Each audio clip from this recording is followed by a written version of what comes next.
There's someone in every room who barely says a word. They sit in the corner at parties. They listen more than they talk. They let entire conversations pass without adding a single thing. And most people assume they have nothing to say. But here's what most people get dangerously wrong about quiet people. Their silence is not emptiness. It's overflow. Behind that calm face is a mind that never stops running.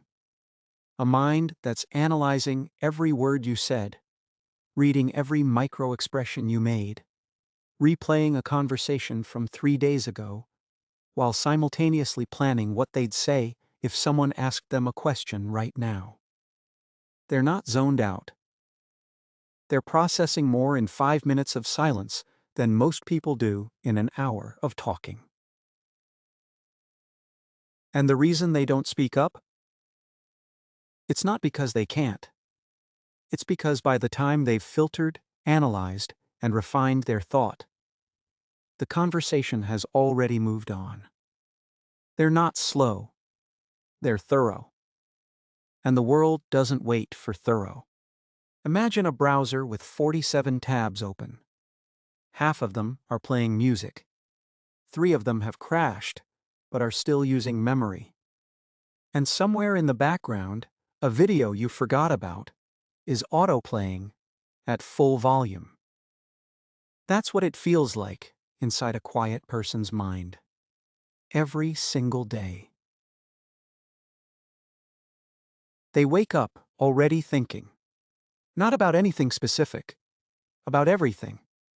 The thing they said yesterday that might have come out wrong.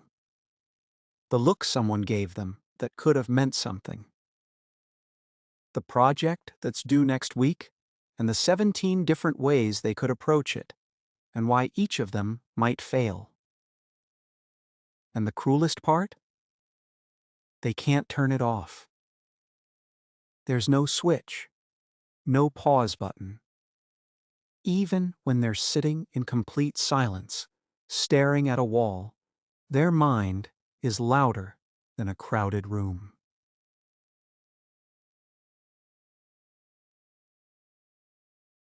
Sleep doesn't come easy when your brain treats bedtime like a staff meeting with no agenda and unlimited time.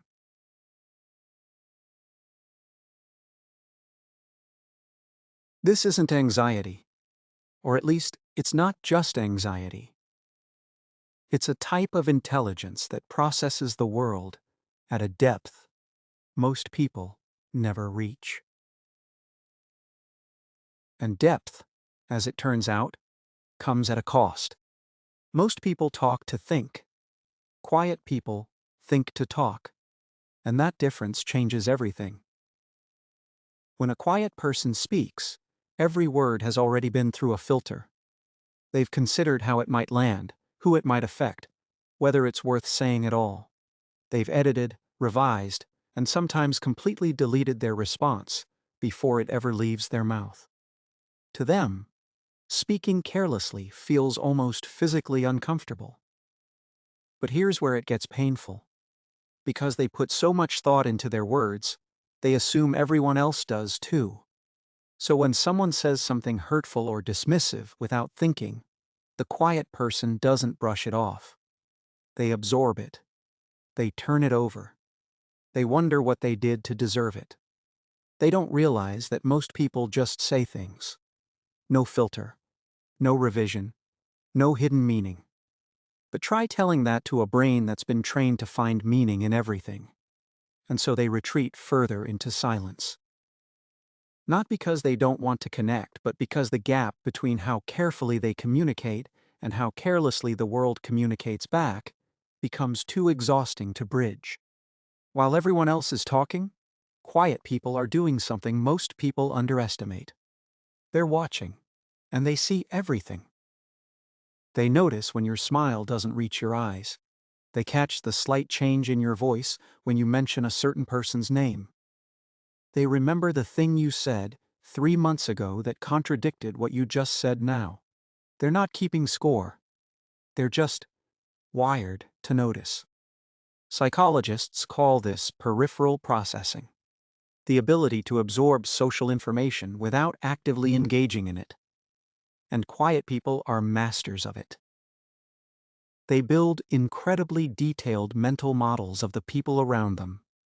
They know who's genuine and who's performing. They can predict how a group dynamic will shift before it happens. This is why quiet people often make the best listeners, the most perceptive friends, and the most dangerous people to lie to. Because they won't call you out, they'll just know. And once they know, they quietly adjust how much of themselves they give you. That adjustment is invisible. You'll never see it happen, but you'll feel it.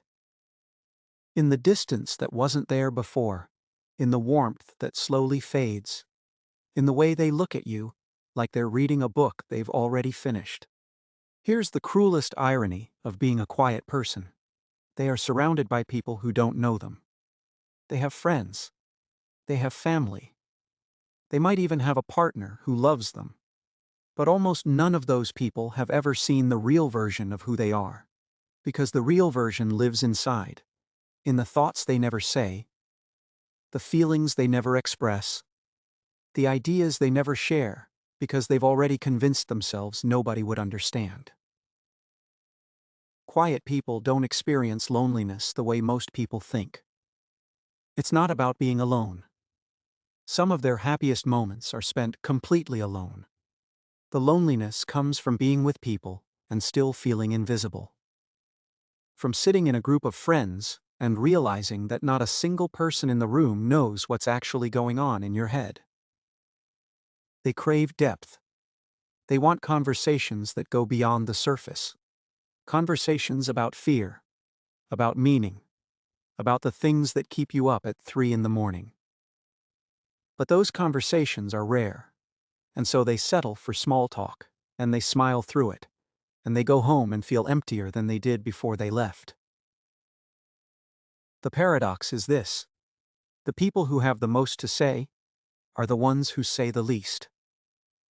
And the world keeps rewarding the loud ones while the quiet ones sit there, holding entire universes inside them that nobody ever asks to see.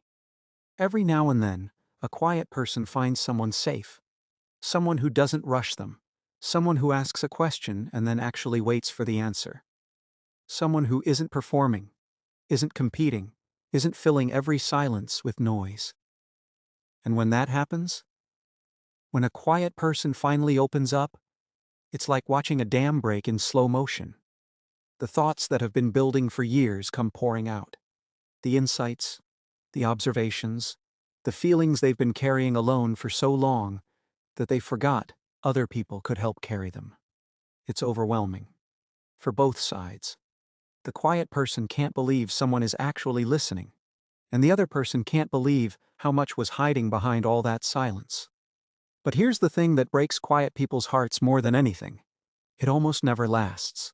Because the moment they open up, the moment they finally let someone see the real them, the world usually does what the world always does. It gets distracted, it moves on, it forgets to check in.